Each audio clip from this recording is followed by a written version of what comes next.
Okay, how do I sound on your end? You sound good. Okay. Yeah. And how do you sound on my end? It's amazing. Even better.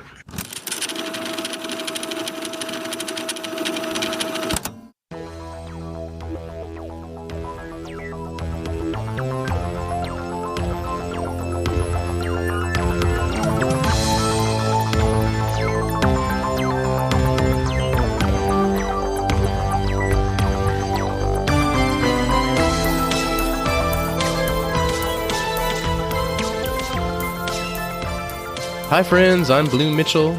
You're listening to the Diffusion Tapes, a podcast where I chat with photographers, curators, and writers working in the field of fine art photography. More specifically, these tapes are conversations with people I've befriended on my journey as an artist and publisher.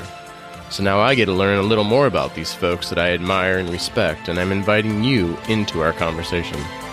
Welcome to the Diffusion Tapes.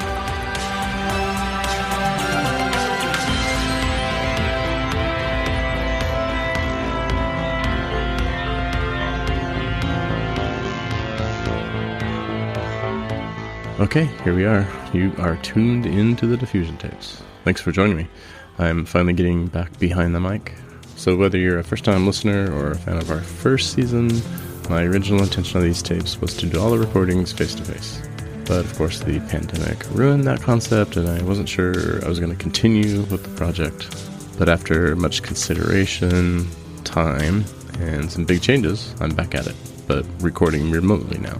And I couldn't be more thrilled about these upcoming tapes. The first news is this will be the only tape I host by myself in Season 2, because I've invited my guest here, Michael Kirchoff, to be co-host going forward. So I'm pretty psyched about having Michael on the project. We've collaborated a lot throughout the years, and I think this will be our best collab yet. In our conversation, we cover a lot of what Michael is up to. Besides being a talented photographer and major photography advocate, he is the editor-in-chief at the fantastically popular Analog Forever magazine. I'm a big fan. He's the founder of Catalyst Interviews and contributing editor over at our site, 112. And now my co-host at the Diffusion Tapes. He's much loved in our photo community, and we have a great rapport here on the tapes. I'm looking forward to a very robust Season 2 with Michael, but let's hear what he has to say.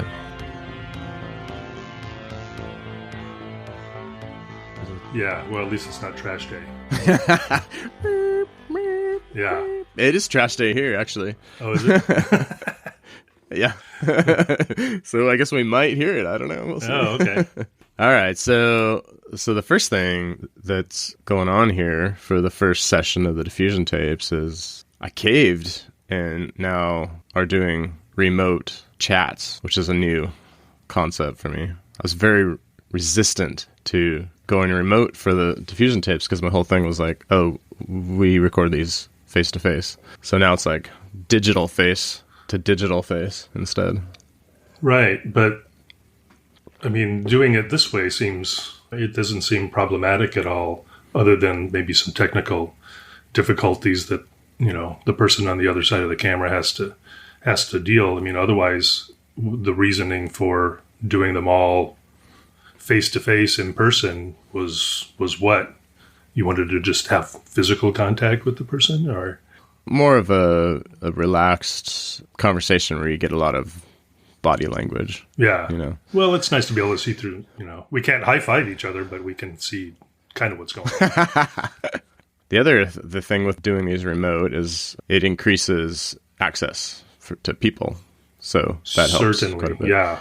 Immensely. Yeah, my window of opportunity is much bigger now. So, right. Which brings me to probably the best reason for going remote is I now have a new co-host for the Diffusion Tapes. Who's that? Michael Kirchoff. Oh, he's great. I've heard about him. Yeah, and I appreciate you asking me to do this. I mean, it's an honor, especially when it's something that I know that you were kind of, like you said, you were reluctant to get back into doing again. I remember when we were at Photolusida and we were doing the book fair together, and you had a lot of people coming up to you, and you know, you were getting a lot of compliments on what you'd been doing with the Diffusion Tapes.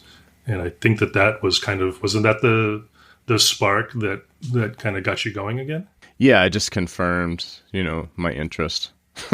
Right.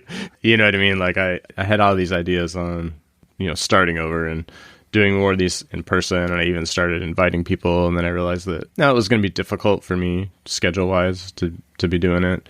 But also I kind of get tired of listening to myself talk. So it's nice to have someone else around.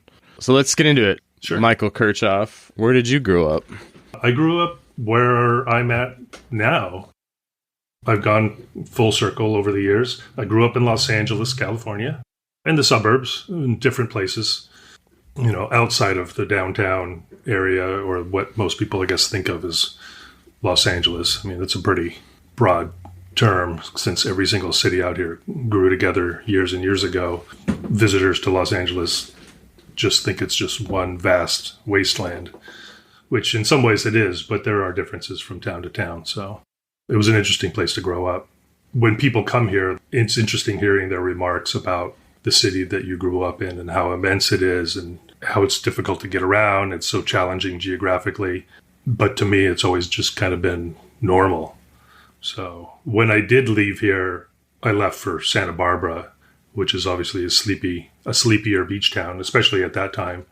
And I went to school there for a while and then moved to San Francisco, where it's a lot of people and it's much more compact. My world changed dramatically when I left Los Angeles, but I did end up moving back. Gosh, I don't even know. I remember 92, 5 days before the riots broke out. Oh, wow. Yeah. What were you doing in San Francisco? Working. I mean, that's where I kind of started my photographic career. I had moved in with my girlfriend who I was dating in Santa Barbara, and then we moved in together. We had been going to school at Brooks Institute together. And then we started assisting other photographers. And she was interested in people and fashion and that kind of work. And I was interested in product, tabletop, food, and then to a certain degree, kind of, landscape from a fine art perspective. Although that was not, we were both trying to earn a living, and that didn't seem like the place that I needed to be in order to make a living. Commercial photography was everything that was being concentrated on at that time. And thankfully, San Francisco was a really great city to be in creatively, even from a commercial photography standpoint. There were some really amazing photographers working there. And obviously, the bigger ones got a lot of their work from outside of the city as well. They were tapped into a lot of the bigger New York ad agencies and stuff. So they had a lot of great clients, and people were really willing to explore creatively, even in the advertising realm. It seems like to a certain degree that went away for a while, but is kind of coming back again. But it was really a wonderful place to be. I was there for a total of about 3 years before moving back to Los Angeles. Okay. Do you have a standout shoot that you did? In San Francisco? Yeah. A standout shoot. First of all, most of the work that I ended up doing, I ended up cold calling a gentleman by the name of Alan Ross. And even though I had read about him in Ansel Adams' biography, when I called him, I didn't recognize his name, or it didn't dawn on me who he was when I reached out. I was just looking for work as an assistant or a printer or, even a PA. Like I had to make a living. I'd left school and I had to work. So I met him and realized that he was Ansel Adams' former assistant and the last assistant to go out in the field with him to actively make photographs.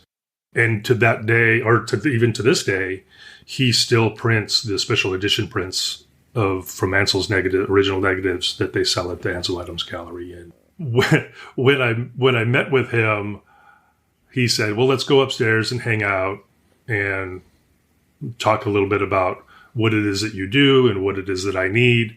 We kind of went through all that. Well, during our discussion, I remember looking around the room and kind of looking at the prints on the wall and the posters. And then I realized how much of it I recognized. And then I realized that none of them were posters at all. They were all original prints. And there was a multitude of original Ansel Adams prints on the wall. There was also a very large... Oh, well, how big were they? They were, I would say, I think they were all, I was 16 by 20, 20 by 24-ish. Okay. Somewhere in that range. There were some smaller ones too, but most of them were larger. And then there was a very large Georgia O'Keeffe watercolor on the wall as well. And I was kind of like, wow, what's up? Like, this guy's really, really into Ansel, kind of quite the collector. and then he brought up the fact, stuff. yeah. And then he brought up the fact that, he said, well, if you come to work for me as an assistant, he was a food photographer, but he, obviously had his fine art side, but again, like me, like he had to work and he had to make a living. So food photography and a little bit of product photography was kind of his specialty. So that's why I was there. And he said, well, if you come to work with me, a lot of what you'll have to do is work in the darkroom. And I was like, that's great. That's like a dream job. If I could do some, lighting in the studio and then spend some time in the darkroom doing whatever needs to be done, processing, printing, you name it, finishing, I'm into it. Yeah, count me in. And then he brought up the fact that he used to work with Ansel Adams, and I was just like, oh my God.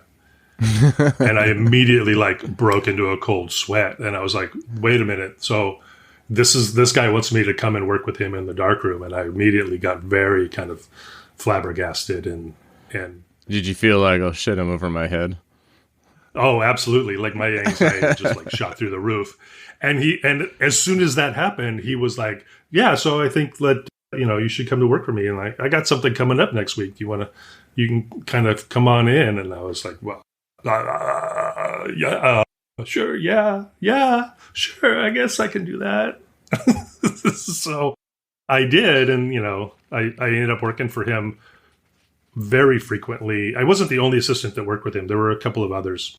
But towards the end of the 3 years that I spent working with him, I think I was I was more or less the primary one who was in the studio and in the darkroom with him. Mm-hmm. So, and we did a lot of stuff, and he let me use the darkroom. He was very generous.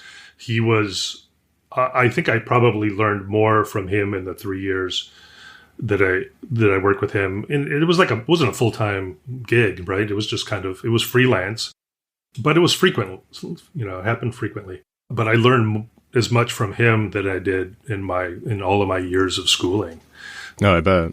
He was the consummate problem solver. And I think it was while working with him that I realized that was the primary job of a commercial photographer, is you were a problem solver. The client would come into you with an idea, and in order to execute that idea, you had to solve a series of problems to make it happen the way that they wanted. Sure, yeah. And watching Al, he had his own little workshop. There was a studio, there was a great kitchen. There was upstairs in the loft area, there was his office, and then there was a finishing area where he would have prints drying, and then when I would help him do exhibitions of his own, I kind of did all the prep work. I got all the prints ready to be signed, and then I think I did some hatting for him for a while, a little bit of framing, and it was kind of a trial by fire. I did kind of feel like I was in over my head, but he was so gracious and giving with everything that I felt very comfortable very quickly. So, right. How old are you during this time? I think I had just turned 22. Okay. Youngster. I was, yeah. Young and stupid. Boy, that's for sure. But, when I didn't know it at the time, you think you kind of go into something like that. And yeah, after a short time of doing it, like I said, I felt very comfortable, I think a little bit of not ego, but that being comfortable in your own skin really kind of came out at that point. Yeah. Confidence. Yeah, it was, yeah, you're right. It wasn't ego. It was strictly confidence. Mm-hmm. I don't know that I've ever been an egotistical person. I don't see myself. You don't come across that way. I can't see myself that way. Maybe other people do. I don't know. But oh yeah, we talk shit about you behind your back all the time. As you should. Yeah, I mean that's that's okay, because I talk shit about myself in front of people all the time as well. I mean, if that Kirchoff guy. Yeah, if I'm going to get cut down, I'm going to be doing it first. So that's kind of just something, that's just kind of me. Like, yeah, like I've never really, I've never taken myself really seriously. I try to be as professional as possible when the time is right and when I need to be. But, if someone's going to crack a joke or do something silly or stupid or weird, generally I'll be the first one to step up and humiliate myself. But, it's all done. I just believe in kind of, it's a more of a defense mechanism, probably more than anything, to make myself feel more comfortable. It has that effect with other people as well. So even in a professional aspect, I mean, there's times. Yeah, it's a good icebreaker for sure. Yeah. And I think, like when I got more into the later, like we're like completely like going off the rails in the conversation already, but when I got more comfortable with myself and the confidence came through, it definitely helped later on when I really kind of got back into doing, personal work, and then that became my fine art work, and then that community blossomed for me. And I realized I had to do two things just as well as make photographs. One of them was to write about my photography, and the other one was to talk about it, and, at least attempt to speak succinctly about it. I really enjoy that part of it, and that comfortable feeling that I kind of got was the thing that made it that part of it so easy for me, because it, you'll hear about that from people all the time, right? Oh, I don't like, I want to let the work speak for itself. I don't need to tell anybody what it is that I'm doing. Picture's worth 1,000 words. Sure, but can we use that as a soundbite from our podcast? Yeah, you could. Yeah, and it's it's not untrue. A picture is worth 1,000 words, but which words? Wouldn't you rather be in control of the words that surround the photographs that you make? So, right. I mean, it's just communication, right? This is what we're doing now. Yeah. So you also write about other people's work now. So you've expanded that skill. Yeah. And I guess that just kind of came naturally. Like I was not a great student in school. I mean, flat out, I was just, I just don't think that I ever took that part of it seriously. I always wanted kind of to do things my way. And that included doing things like writing, but I did have some early indication. And this probably sounds egotistical. I was actually, when it came to writing and communicating, I was kind of just good at it from the start. And I don't really know why, other than maybe the fact that I used to read a lot, like a whole lot when I was younger. I don't read as much as I should now, but I really did when I was younger. And things like I would do spelling bees and spelling tests and all those kinds of things that were, the nuts and bolts of the English language and communication skills. Those things all kind of came very naturally to me. And I do think the reading probably helped. Like my reading skill level was always above the grade, whatever grade I was in, and then my math skills were always like way below. So there was that was the yin and yang of it. Yeah, me too. I was terrible at math. I'm in the same boat, my friend. Yeah, and the other thing that I was really interested in was like history. So, and I always had questions about things. So all of those things kind of really lent themselves to bring me to what I kind of am doing on a day-to-day basis. Every day is a photographic day for me, like at least in part. I don't think there's ever a day where I don't think or act upon something photographically in some way, because that's just the life that I built for myself, and that's what I'm the most interested in. Like you said, now I'm writing about other people, and I really enjoy that. I mean, I think I'm curious by nature, and I'm always wanting to learn from what it is other people are doing. Since I wasn't good in school and I wasn't good with book learning, it's better for me to kind of just come up with my own questions and, have conversations, whether they're online, in person, or in, even in written form. Sure. A lot of the interviews I've done are usually, or a lot of them are in written form, but not all. Right. So yeah. I was thinking about the first time that I got introduced to your photographs, and I, of course, couldn't remember the year, but I know it's right around the same time that I was starting Diffusion, because I think I saw your work in Light Leaks magazine. Oh, wow. I don't, it would have been like, I think 2009-ish is when I started Diffusion, and I think that's actually the same year that I got exposed to your work for the first time. And then sounds about right. Yeah, and then after that, I met you in person. Actually, I think we put you in Diffusion before I met you in person. Is that true? Well, it doesn't matter.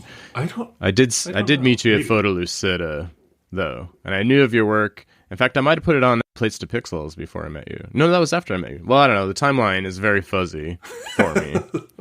But the point is, it's been a few years that I've known about you. I was sort of doing the curation part and photographer at the same time, and then actually ended up spending more energy working on Diffusion than my own personal work.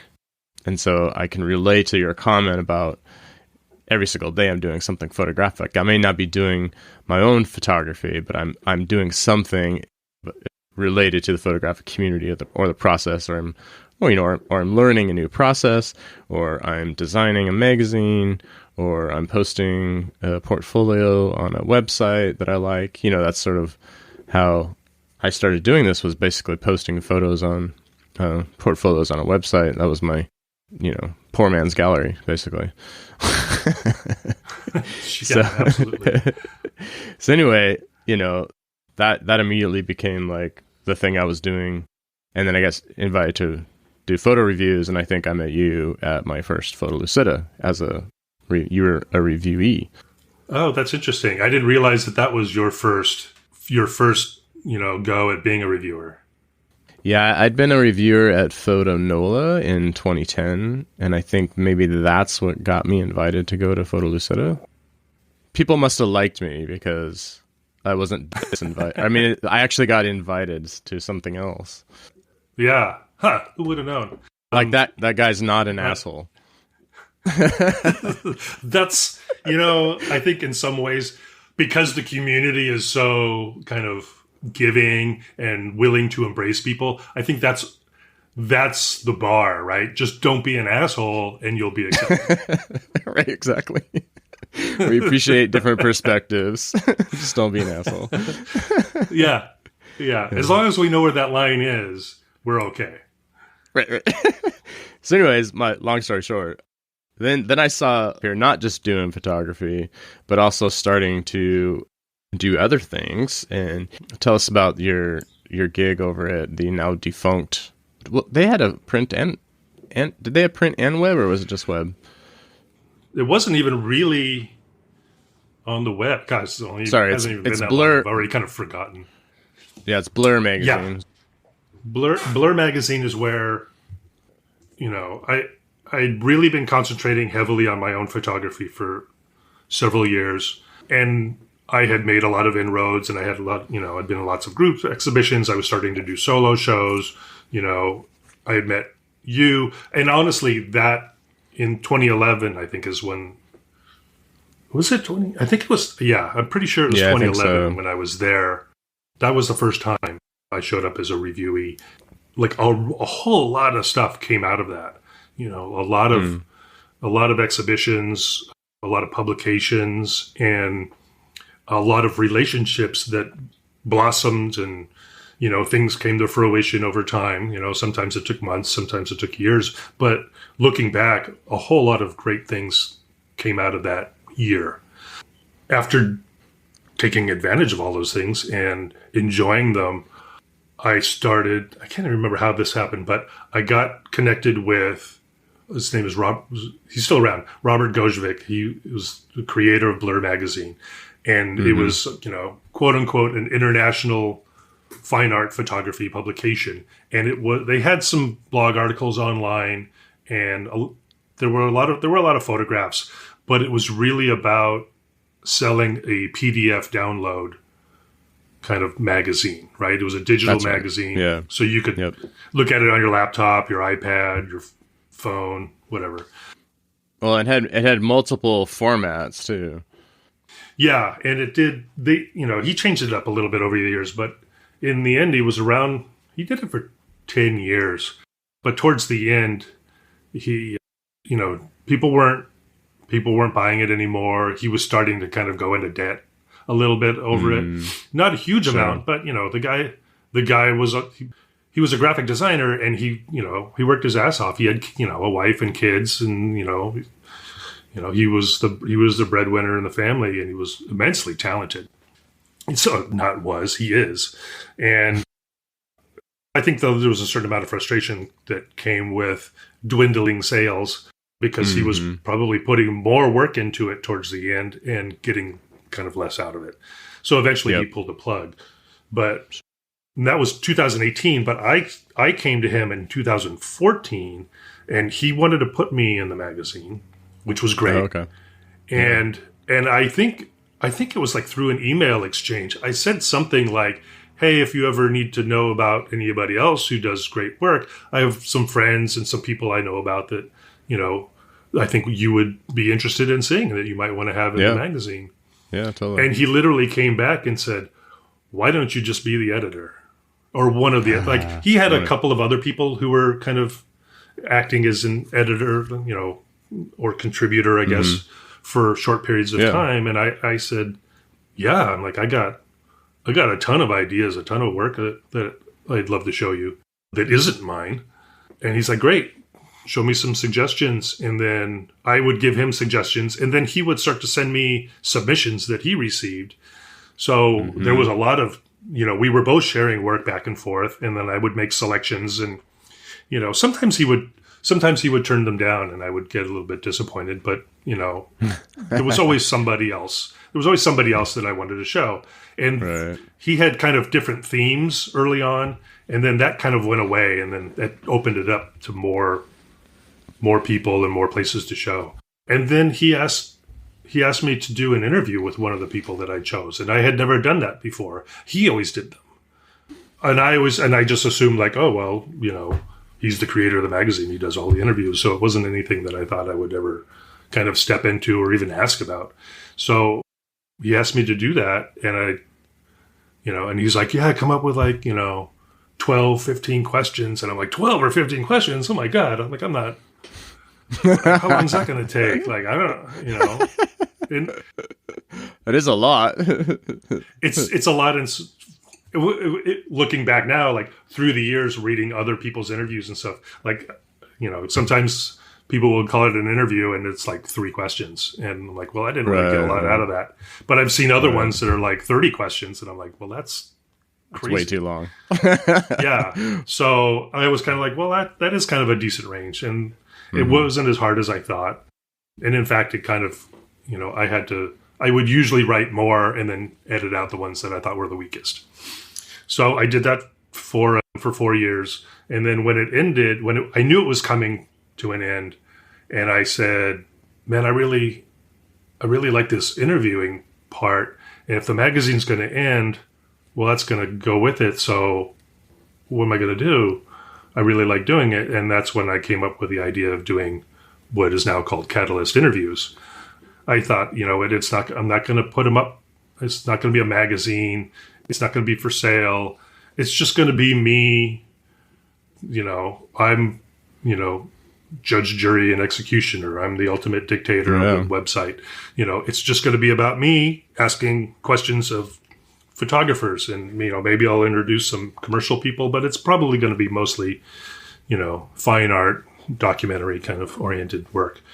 I came up with the idea, I don't know, in March or April of 2018, about 4 or 5 months before Blur ended. And he gave me his blessing as far as letting me use the interviews that I did for Blur as a kind of a launching point. So I had some sort of content to begin with, and then I conducted a few interviews ahead of time, and built a website and set up all the social media accounts. And I spent some months kind of planning it and figuring out when I was going to do it. And ironically, today is the 4-year anniversary of when I launched it.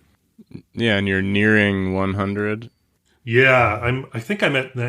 Well, there aren't that many on the website yet. There are a whole bunch of ones that are kind of in the hopper, ready to be brought out, and then some of them that ran on Analog Forever magazine that I eventually kind of bring over. I let them live there, either in print or online, for a number of months or years before I bring them over to Catalyst. Sure.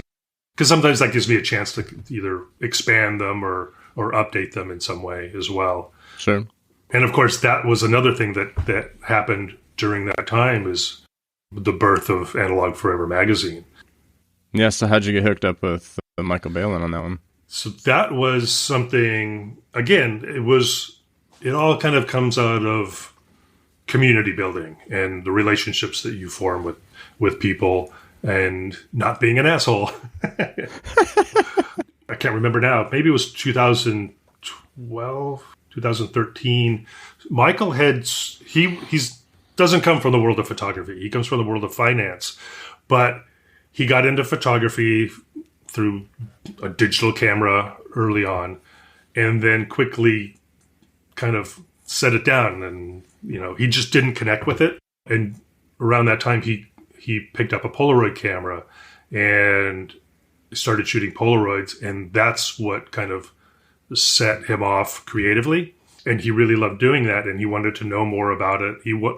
Like myself, he wanted to learn what other people were doing and embrace that in your own kind of life and workflow.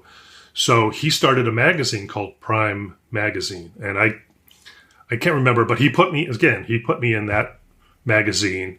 I think he only put out, I think, 4, I can't remember now. He'll probably kill me when he hears this, but I don't remember how many copies there were. But the magazine ended, and he switched it to what he called Prime Editions. And he started publishing books for specific artists instead. And as a interim point, he did the Prime Journal. So I was in that as well, and I helped give him some suggestions for that as well. It was, we got along. It was just, it was all through emails. We never spoke on the phone or online or anything like that. It was all just through email. But there was some camaraderie and, a lot of back and forth that was, supportive and creative and enlightening for both of us. And he got burned out on doing that project. He handed it off to somebody else to kind of take the reins, and they inevitably kind of just let it go and die a slow death, and it went away because he wanted to spend time working on his own photography, and he was burned out on doing the Prime stuff. So he went back to doing that. And then after about a year, I guess he was in a conversation with a buddy of his, having a drink at a bar, and his friend noticed that he wasn't kind of as energetic and being as creative as he had seen from him before. And Michael realized that he really loved doing Prime, but to do that and not get burned out, because he did it all by himself, like every single bit of it. He designed the magazine, he designed the books, he did the website, he did the social media, he did almost all of the writing, dozens and dozens of articles. And, you can't sustain that for very long. Right. So he said, well, if I'm going to do something else, I want to broaden it to other types of analog photography. And it has to be more than me. And I guess his buddy asked him, like, well, who would you ask? And he said, well, there's this guy named Michael Kirchoff that I got along really well with when I was doing Prime. And I guess the guy suggested, well, why don't you give him a call? So he called me right then and there. And I was sitting in this chair. I was sitting in my office, and the phone rang, and I answered it. And he's like, hey, this is Michael Balin. You remember me from Prime Editions? And I was like, oh, yeah, how's it going? How's the photography? We chit-chatted a little bit. And he said, listen, I want to start another magazine. And I'm like, well, the first thing I thought was, well, you bailed on the last one because you just couldn't make it, it became too much. And I'm like, aren't you afraid that that's going to happen again? He said, that's why I'm calling you. I think it needs to be a team effort. So I need somebody like you to help me do this. And I said, that's great, but I'm already doing this thing. I'm already working on this thing called Catalyst Interviews because Blur's ending and I'm going in this other new direction. So there's already something I'm kind of working on. And he's like, well, I think it would be really great if we work together. And, in the back of my head, I was just like, no way, man. I don't have, thank you. But I don't think I have time for this. I don't have the bandwidth. Yeah. Right. And then I said, sure, let's do it. Why did I just say that? And then I thought, well, it was an opportunity, and I don't like letting opportunities pass me by. I just think, well, why not at least try, right? I'm trying to do my own thing with Catalyst, but why not do this too? The worst that could come out of it is that I'll just get tired or bored or, not want to do it anymore, and then I'll leave. And then, so while I was working on Catalyst, he and I started working on Analog Forever magazine. And then we got a couple of other people to join us as people who were kind of curators / writers / designers. And, we needed more input rather than just the two of us. So it wasn't him by himself, but it wasn't even a partnership. I mean, it's built upon our partnership, but there are other team members. And now there's 7 of us that work on the magazine in one way or another. Right. There's been some kind of ebb and flow over it's almost been, next month it'll be 4 years for that. So over the 4 years, that's, it's changed here and there. And it's obviously taken on a life of its own, so that Catalyst ended up being kind of taking a back seat to that. Because I used to do Catalyst on, there would be a new interview every 2 weeks. I had to move to a more relaxed schedule for that. Because you also realize people aren't waiting bated breath for me to release another interview at Catalyst Interviews, right? Doesn't have to be on a strict schedule. Right. Yeah. I mean, because I either release a newsletter or talk about it on social media or something like that. That's the only reason anybody knows what's happening, right? Even though it was a regular schedule, nobody paid attention to it except me. And I was kind of driving myself crazy with that to a certain degree. And then also Analog Forever took on a life of its own, and it's grown quite a bit. Outside of my own work, that takes up the bulk of my time. And that's fine. Yeah, I love doing it. It's community building and it's creative, and I enjoy doing it. Between Catalyst and Analog Forever and working with you, now I'm showing up at portfolio reviews. I'm on the other side of the table now a lot of the time. Mm-hmm. In fact, I don't even know what I'm going to do when I want to start showing my own work again. Can I switch back? I don't know. Yeah. How does that work? Well, you can. I mean, you can. I just think you just have to, remember that you have a little bit of a leg up in a lot of ways, because, if you know what the reviewer's seat is like, it makes it a little bit easier for you as a photographer. No, absolutely. Being in their shoes, kind of like in reverse, how when you're reviewing, you really can relate to the photographer, and you've been there and done it. It's a lot. There's not every reviewer does photography, right? Right. You're living on both sides of the table is kind of nice. What I first shown some interest in, I reached out to one specific person. I'm not going to name any names, because there was a little bit of resistance at first, because I wanted to get exposed to as much work as possible, because I had a need for that, first with Blur, then with Catalyst and Analog Forever. And then, so I reached out to somebody, and there was a little bit of resistance, because the idea was, well, we don't know if we want somebody who's known as a photographer to be reviewing other photographers' work. Mm. But in the end, I think I've been embraced by that more than anything, because I think by and large, more often people realize that you know what it's like.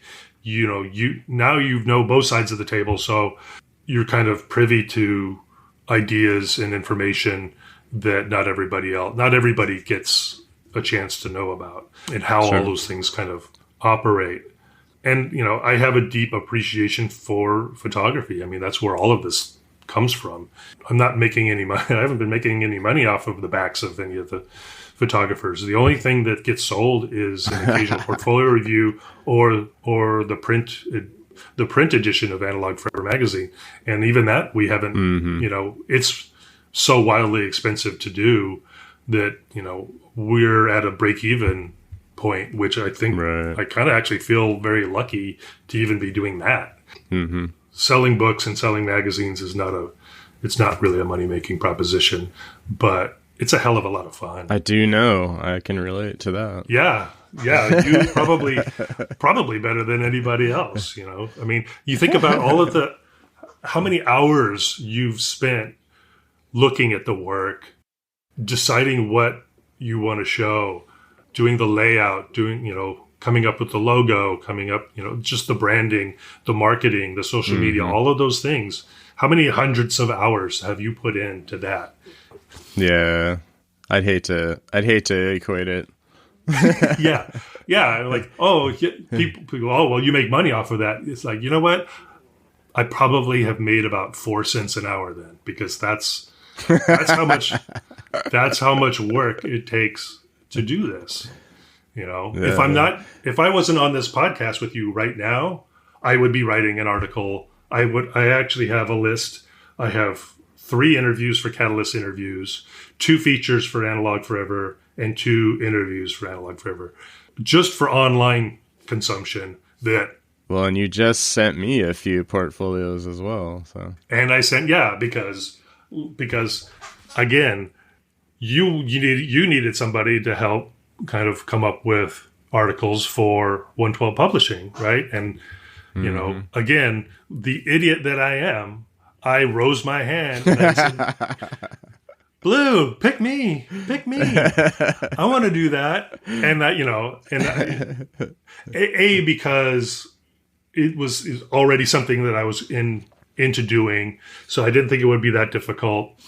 I just thought it would be another aspect, and I like you and I like working with you, so it was kind of an easy call, even though it's just increased my workload that much more. But it hasn't been, it's not like dramatically or anything. But dude, but you just signed up for more though. So here we are doing these diffusion tapes. Yeah. Like, how many things can I do? But it was funny because I actually I had you slated as one of my interviewees prior to even inviting you to be a co-host. So that kind of worked out well already. But so for you, why did you say yes to doing this totally different format where, it's a little more organic, it's not formulaic, and you have to talk on screen and deal with looking at my dumb head. Yeah, well, I mean, there's a downside to everything, but yeah, I mean, so why'd you say yes to the diffusion tapes? It's something that I haven't done before, but it falls right in line. No, he's lying already, you guys. He's lying. He's been on. He's been a guest on several podcasts, and he's also done some YouTube stuff with Art and the Raw. So you're kind of but that wasn't something that I thought I was going to continue to do. And I think it's different if as a guest as it is a host or co-host, right? Totally, yeah. And this is on you. You're the one that invited me. So if this fails miserably, it's on you. It's not me. So you were warned. But no, it is new to me though. Yes, I've been on podcasts and done a little bit of it before on YouTube and things like that, but it's been very limited. So this is kind of more, to me, it feels more polished and refined. We've already had conversations about, well, how do we do this? What happens at the beginning? What happens during the questioning? Who do we pick? Things like that. We've already, suggested people to one another for future podcasts. So and again, it falls in line with what I've already been doing, but it's different enough so that it's kind of fresh to me, at least, and interesting. Because I think that's probably one of my biggest faults, is that if I do anything for a really long period of time and only that thing, I'll get bored and not burned out. I'll just kind of get bored and want to move on from it. Mm-hmm. Yeah. That's why I've kind of gone, from concentrating in my commercial photography to concentrating on fine art photography to then writing and editing and interviewing. These are all different. They're all photographic in one way or another, but they're all different enough to kind of keep my interest level high. So this is kind of just another, I don't want it to sound like that's not a big deal, but it is another step in kind of my own personal and creative evolution, I guess, as somebody that's, I guess I kind of want to be known as somebody who's more than a photographer, and I don't want to say just a photographer, because being a photographer is kind of a pretty great thing. And there are people out there that are just so much more wildly talented than me. But doing this gives me a chance to interact with them, speak with them, and learn. You and I, from the get-go, right, from that first meeting at Photolucida, I think we got along. It was very comfortable quickly, right? Like there was, I think that we have a rapport, and I think that, you laugh at enough of my stupid jokes to make this work. And, when I was there as a reviewer, what is this, August? When was I there? April? As a reviewer, and we participated in the book fair together. I think we went out to dinner together. And I think that comfortable nature that we have made it easier for you to, pick me, I guess, as a co-host, as somebody who would probably want to do it, would want to put the time into it and be serious enough about it to make an honest go of it. So yeah, well, here's the real truth: is I'm threatened by analog forever. So if you can't beat them, join them. Right? That's the real reason this is happening. Yeah. Well, it's funny too that you say that, because one of the things that Michael Beelan and I had talked about a while ago was, he's constantly coming up with ideas and think, oh, should we try this? What if we do this? Like, he's like the idea guy, right? And I'm the one who's like, like shooting down all of his ideas. Like, no, maybe, ask me in 2 weeks. Right. No. Okay, we'll do that. Like, right. And he's like incredibly, also very gracious and great about working with me and my process of how I choose people and how I interview people and things like that. But one of his ideas a while ago was, hey, what if we did a podcast? And I'm like, fuck, no, I don't want to do a podcast. Funny. No. Like, that sounds like, that's like a whole nother full-time job. Yeah. And because you're the one that's like, I'm stepping into this, right? So he's probably a little bit miffed at me for doing that. He's not. But there's probably a little bit of we should have him, disappointment. We should have him on so we can chat with him. So that, that'll put him on the spot. Yeah. He's got more energy than both of us put together times 10. So I'm sure he would be up for it. He wanted to do some kind of Analog Forever branded podcast, and I was just like, I don't have the time to learn about how to do it. So, and you in asking me to be co-host has you've solved that problem for me, right? I don't know how you've got you've got the knowledge and the know-how and the technical skills behind pulling all of this off. I just show up and blather on and on about stuff. Right? Well, that's a great position to be in. It makes you like, I can do the fun part, and then it just like happens, right? Yeah. It's kind of like, well, in a way, it's like I'm like the director of my own. I'm the director of my own career. I'm a partner in Analog Forever, I'm a partner in this, and I'm a partner in writing for 112 Publishing. But it's me kind of being able to direct how much time and how much energy I can put into each one of them, so that it, honestly and selfishly, so that it works for me. Yeah. Well, and balancing like your day job, and that can be demanding at times as well. Speaking of your day job, let's talk about that. So, sure. Are you called a gaffer, or do you do much more than that? It's like kind of multi-layered. So I do my own commercial photography. I do it less than I used to, because I'm doing all of these other things now too. Because lighting was such a key part of what I did, and I think at least did well enough. So other people will ask me kind of to do lighting for them as well. And it's basically like an assistant position, but you're also kind of like, I don't know, for lack of a better term, like a lighting designer, but for still photography. So I do that a lot for a couple of really large media companies here in Los Angeles. And they have staff people that I work with where, I have access to their studios and their equipment. And when they have certain projects that they need me on, they just call me up and I say, yeah, I'll be there. And, let's make it happen. And they're usually, they're celebrity related a lot of the time. They're, they generally revolve around movies and television. And so like promo type stuff? Yeah. So like you'll see them, ads in magazines, billboards, things like that. Obviously a lot of web advertising now.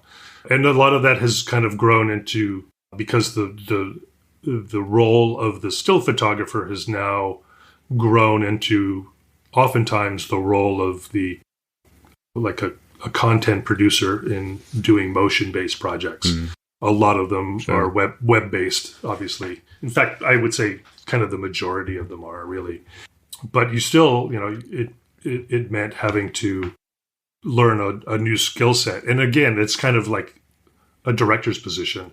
So I get involved with that as well.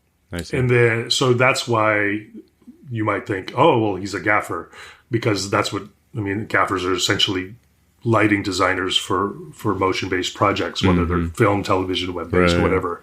So yeah, I do that as well.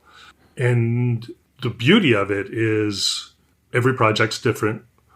Every day is different. There'll be a day where I'll be locked in this office and I'll be writing all day or planning, scheduling, when I'm going to run interviews or articles or work on the print edition of Analog Forever. And then I'm in Cancun the next day, working on a shoot for a hotel chain, doing things, lighting rooms and people for both film and stills. And then I'll be there for a week and then I'll be somewhere else. Yeah. Well, that's the thing about when we were talking about doing the podcast. It's like, well, where are you at right now, Michael? Yeah. Yeah. In fact, we were going to do one of our tests earlier, and I took everything with me. I was on a job in Santa Barbara. I had to quarantine for several days before the job started. And so I was kind of locked in a hotel room in Santa Barbara, just basically writing and doing what I would normally do in my office at home. So I took, all the podcasting stuff and the monitor and laptop. I took, I basically built an office in this hotel room for several days and continued doing what I needed to do to make best use of my time. Yeah, good pre-planning.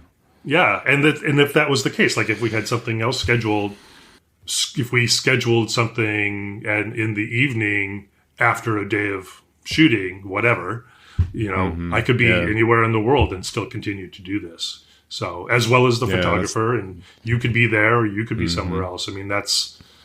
It's opened up a lot of opportunities, I think, to us in terms of doing.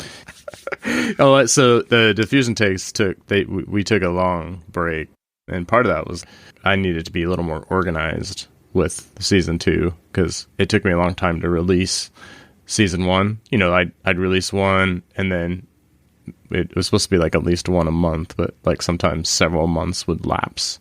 And so then it was like, oh, I gotta like get my shit together. And I'd have like 2 in the queue ready, edited, ready to release. So then, they'd come out within a month of each other, but then the next one would be like 3 months out. So talk about regular schedule. Really, it was like my release schedule was ridiculous because, I'm busy. I was also producing Diffusion print mag at the same time. So that, right. That always takes precedence over the Diffusion Tapes. So the Diffusion Tapes was more like a side project of Diffusion, anyway. It's supplemental. In fact, the reason I started it was because I had removed most of my articles from Diffusion and just started focusing on the work and the design of the book, turning it into this like more, like a heavily designed and curated magazine. But turning it more into a book format instead of magazine. So that was sort of the process. But in that, decided, okay, grow our website and put the articles there because it's free. I'm not paying for real estate, like I am in Diffusion. So it's like, okay, online I'm paying a flat fee. It doesn't matter how many fucking pages I put on it. I can put as much articles and content on it, and it's going to cost me the same at the end of the day. Whereas Diffusion, the more articles I add, the more expensive my book gets. And I'm just like, well, I could take less words and have more images. So that was sort of the evolution. But in that, basically I came to this conclusion that really what I enjoy the most about going to photo reviews and doing any type of photo event, a gallery opening, is the conversations that I'm having with people. So that's really was like, well, what do I like to do the most? What is my interest now? And it's kind of like you were saying, if I can't do the same thing over and over, I get bored, So that's, for me, it's the same thing. Like I want to push myself to learn more. At the same time, I've been learning a ton about audio and video and production, my day job, and it sort of coincided at the same time of me learning how to do a podcast and editing and getting the right equipment and all that stuff for audio, which I didn't know anything about audio prior to, saying, hey, I'd like to, start a podcast, kind of like Michael, and you were like, hey, we should do this. It was like, well, yeah, we have to learn all that shit to get there, so it took me a good year to like get the right equipment, figure out how I was going to do it. Because they were face to face, I had to make sure that I was kind of on point with it. So, because I only had that opportunity if we were, most of the sessions were me at a photo review or somebody was from out of town, in town for something. So it was like, I couldn't like necessarily go, I just didn't want to mess them up. I had like a limited moment to capture it, So, yeah. And I made mistakes. I made some technical issues where stuff didn't get recorded, and that was a huge bummer. It's like, oh man. So it was basically me saying, hey, let me start Diffusion again, learn a whole new set of skills.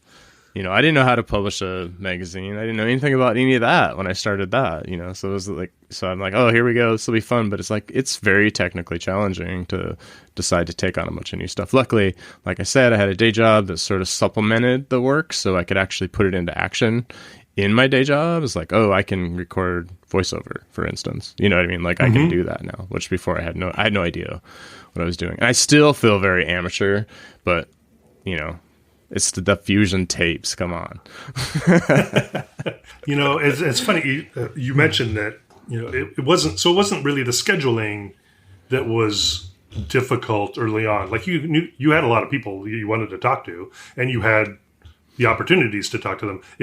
So then is it the editing that is it just everything at the back end that creates more time? The post-production was, I'm much quicker and better at it now, but because I didn't know what I was doing, it took me a long time to kind of get a handle on it, especially like making sure my recordings were clean and I didn't have to do a lot of post-production on that.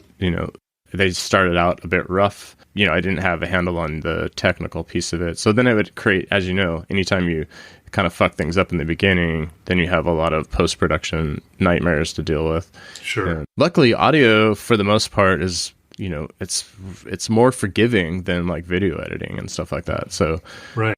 Which made me become more precise with my editing, where I could tighten things up and I could, shrink down the length of things and get rid of any awkward pauses, and you know what I mean? Like everything was, for me, I just dove in. I was like, I'm going to just figure out how to do it right, you know, make it sound good. There's still a ton of it. Like I've always said, hey, even in photography, I'm not the most technical dude. So, you know, I'm not going to even be able to speak the language sometimes, but I know I know how things are supposed to be. I know how it's supposed to be. You know what I mean? Like I'm just not.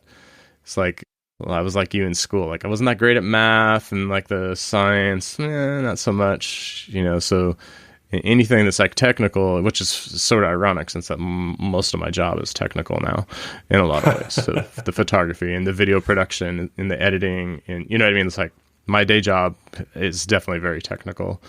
Sort of a misnomer for me to say I'm not a technical person, but when it comes to like, you know, like when I was learning photography and they were teaching me the zone system, God bless Ansel Adams, but I hated that shit. It was just not my thing. I just could not get my brain around it. And I got it in concept, like I get it, but I just want to look at it. I don't want to do math. I just want to look at it and see, like, I want it to be better visually. I'm not real good about, but you know, like even to this day, my photography is like, man, it's a little rough around the edges, always. I was just thinking that term. Yeah, exactly. That's just me. I'm a bit rough around the edges, you know. Yeah, I think that's why we get along so well too. Is I think we're very similar like that.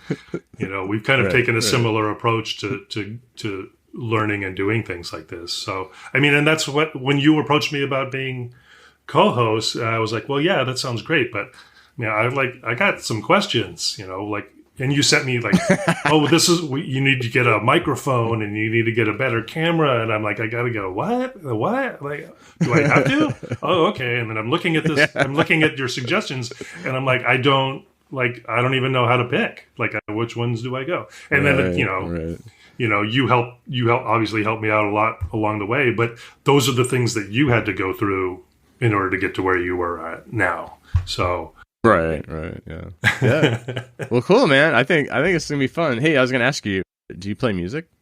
No, everybody it's the hair. Everybody assumes that I do. When you have long hair, there are a lot of assumptions that are made, and I take that back though. I do own a couple of guitars. I just can't. I can't play them. I picked up the guitar a long time ago when I broke my hand. I broke my hand mountain biking, and I thought, what a great way of you know, of like physical therapy. Like if I can, you know, hit notes on the fretboard of a guitar, that will help me, you know, in the recovery of strengthening my hand. So I kind of, even though I'm like completely immersed in music as a fan, I just don't play any of my own. So sure. I had to say that because no, I don't. I tried learning guitar, tried piano. It's not in my, I'm not passionate enough to stick with anything about it. You know, like you can tell like my interest in art and photography and like, you know, the publishing and all that stuff is so intense. Like it's all consuming sometimes. Right. But then like when I tried to learn music, I was like, it's not all consuming like the other things I'm passionate about. It's just not my gig. You know what I'm saying? Yeah. But I think you mentioned at the bar something about people always ask if you're a musician because of your hair. Yeah. And when I had to ask you anyway, I had to ask you live and maybe like just settle it. Yeah, it happens all of the time when I travel. When I'm in an airport and if you're traveling with a lot of gear, so you have like these cases of stuff. Nobody knows what's inside. And you have long hair. Right. Like people are like, "Oh, are you that guy in that band? Are you a roadie?" Thing? You know, or and I used to. I didn't do it a lot. I did it a couple of times. Before he passed away, I told people that I was Jeff Hanneman, who was the guitar player, one of the guitar players for Slayer. And people would believe me. People would, people believe you. Oh, yeah. And then I'd have to, they ask for an autograph. I probably would. Yeah. And then I'd be like, no, I was just kidding. Sign my cleavage. Yeah. Well, then I might. Yeah, sure. Sure, I'll just forge it. Yeah, exactly. There's exceptions to every rule. But... I wouldn't mind, trying to play the guitar again one day. I feel like I would get disappointed quickly. Like, I know what can be done. So if I started playing guitar and learning today, if by next week I wasn't Eddie Van Halen, I would be just pissed off at myself. It's like, if I can't just shred immediately, then I'm out. Forget it. I'm out. Yeah, I hear you. All right, I got it. So that's funny. Well, so I think this has probably been a pretty nice conversation. Yeah, you've had enough of me. I mean, I was thinking when you were talking about Michael asking you to be a part of Analog because he needed a team. Mm-hmm. That's similar to how I felt with hosting the Diffusion Tapes. It's like, I enjoyed it, but I think the only thing that would actually get me back behind the mic is to have the podcast designed the way I want it to be, rather than forcing it. So this whole new format, I think, is going to be much more interesting for the listener, much more interesting for me. Yeah, exactly. Then you have to fly up and relight my studio. I can do that. Well, there you have it, folks. My new co-host, Michael Kirchoff. As you heard in our talk, we have a lot in common, and I'm looking forward to sharing the second season with you with our fantastic guest list we've lined up. I hope you enjoy this new collaboration. Like I said in the talk, if you can't beat them, join them. Thanks for the fantastic talk, Michael, and cheers to many more. Up next, our invigorating conversation with the talented Molly McCall. I always saw photography as kind of like a part of something else, or it was a medium that I could change and use in different ways. And I still think of it that way, of how many different things can I make out of this one thing? I play games like that